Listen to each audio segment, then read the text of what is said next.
Welcome back to the Victorian Alliance 47th Annual House Tour. I'm Bonnie Spindler, your host. So a lot of homeowners will tell you, it's very common, that they say that the house doesn't really belong to them. It belongs to all the people that came before them and all the people that came after them. They're a caretaker, a steward. So part of the fun of living in these homes is imagining the people who lived here before, doing histories, digging up clues. Let's take a look. The house was built by Asa and Lydia Fisk, who were natives of Boston. They came here wealthy, which is unusual. So much of the wealth in San Francisco was self-made while you were here. When they built the house and moved in 1884, they had two children, they were 12, 13, 14, daughter and son. And they lived in the house until the children went to school. We have pictures of the family from the descendants showing the children and grandchildren living in this house. It's such a happy feeling. You can see the sunlight in the windows. And each family has stayed here almost a full generation, 30, 35 years, and sometimes two generations. The McLemores, who came here in the late 40s, early 50s, they bought the house in 1953, had as many as 15 family members living here at the house, two sets of children from two different wives. And the stories that I've heard from the daughter who lived here was watching the children slide down the banister as mom held paper bag lunches and handed them off as they went out the front door to school, most likely to the John Muir Elementary School up the street. So it's always been filled with happiness and joy. We bought it from Donald and Lily Chan, who raised their three daughters here. My son went to high school with the youngest daughter, who became an actor. And they talk about it with incredible love and joy as they talk about the protective presence of this house. Lily Chan was very protective of the house, so was Donald. And as we were in the negotiating process of buying the house, one of the things that she wanted to know is that we would really care for it. So we invited her to our house in Forest Hill, which was a completely different style home. And Jim had done his designer magic with my home and had really, that convinced her that we were prepared to take on this house and keep it a family home. So usually when you think of history and the person who built your house, it's kind of a mystery. You know their name maybe or their occupation, but that's usually it. And we feel really lucky because we're able to know a lot more than we thought we would when we first bought this house, because we found something. And in the basement of this house, when we were doing a seismic retrofit, we found the original diary of the man who built this house in 1910. He was the carpenter who built the room that I'm sitting in right now. And here it is. And it's a really good read. You might expect it to be something like he traveled to America, what it was like leaving Denmark, but actually it's all a love story. And his sole motivation for coming to America was really the love of his life, a woman named Anna. And it's all written right in the book in Danish. So this is one of my favorite entries from the diary. And it tells a story about how Hans Hansen first saw the love of his life, Anna. And it's from April 10, 1900. The old memories come back to me, and I think back to the first time I saw my friend Anna. I was 14 years old, and I was tending cows at Christopher Nielsen's farm in Husby in Denmark. And on a Saturday afternoon, I left the field and went to the new houses to be with the other boys. Just my luck, Anna was visiting there, and I saw my friend for the first time. And in my quiet mind, I imagined then that we would be engaged. That was my first thought, but how could I do that because she is a lovely girl and I have no money?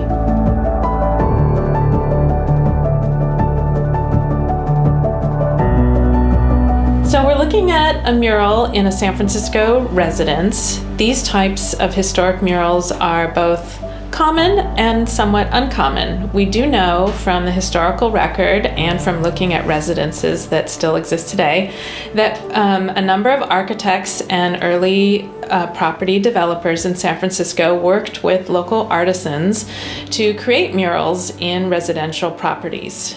The main 3 points we want to put across to anybody in this position is conservation, preservation, then potentially restoration. So we can see in this small little square here, it's a brighter yellow than the rest of the composition pigments around it. So this is dirty and grimy, and this is what we can see. If we cleaned the painting, it's going to be much brighter and cleaner. After cleaning, we would put a UV protective barrier layer and varnish over the entire surface to protect it from color losses in the future from just daylight coming through the windows.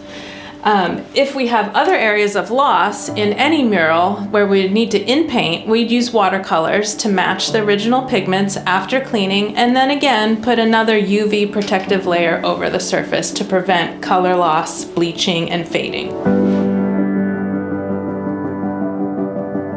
The house was originally built by a German Jewish immigrant family. The last name was Westerfeld. William Westerfeld and his wife Pauline were the original owners. They had the house constructed at a cost of $9,985, and it was completed in March of 1889.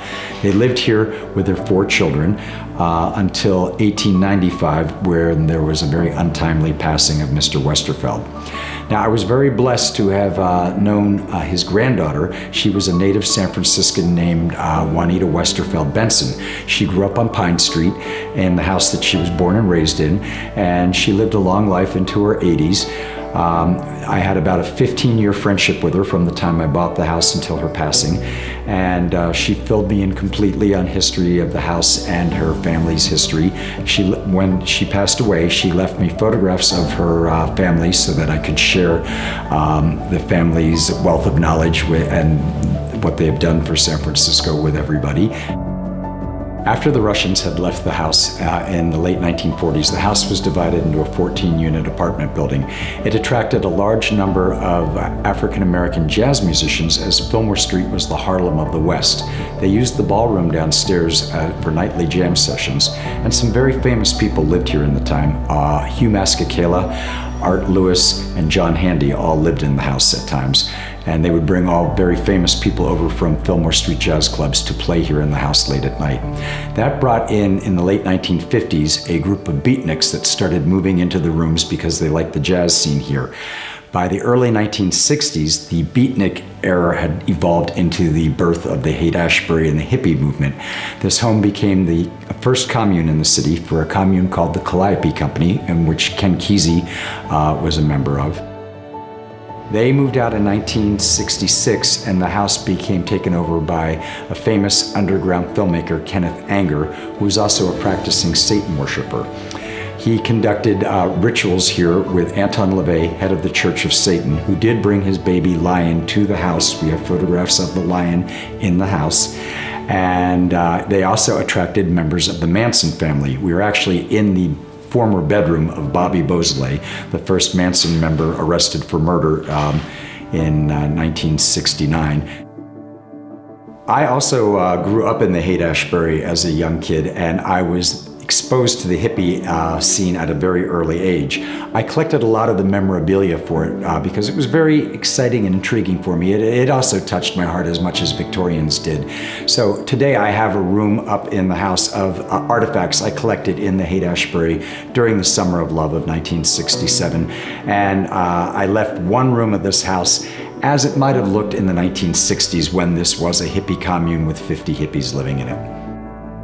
Well, I've admired this house since I was a teenager, and this was a very bad neighborhood at the time, kind of dangerous to even come into the neighborhood.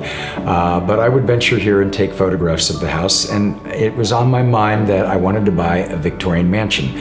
At the time, I didn't have any money. I was 19, 20 years old, so I started buying property so that I could afford to buy a Victorian mansion with this very house in mind. In 1986, this house was up for sale. It was listed at over $1 million. I knew I could never afford that. I happened to be driving by the house one day, and the former owners were having a garage sale. So we stopped the car. I got out of the car, walked through the house, and fell in love with it. And I told her how I'd loved this house since I was a kid, and I liked the Addams Family. And they also liked the Addams Family. They said, "Why don't you buy it?" Well, I could never afford $1 million. And they said, "Well, what could you afford?"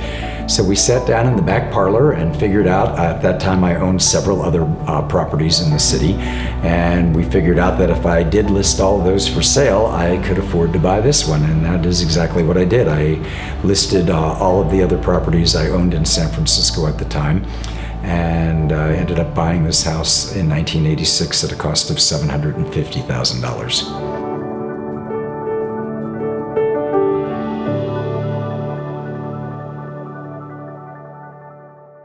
Preservation allows us to remember things that might otherwise be lost. The Victorian Alliance has known that for over a generation. Since 1973, we have worked to keep San Francisco from tearing down whole neighborhoods of Victorians. Please join us next time when we'll be talking about efforts big and small to restore our houses. We're hoping to inspire you to either join the Victorian Alliance, to give to our grants programs, or to start a community program of your own.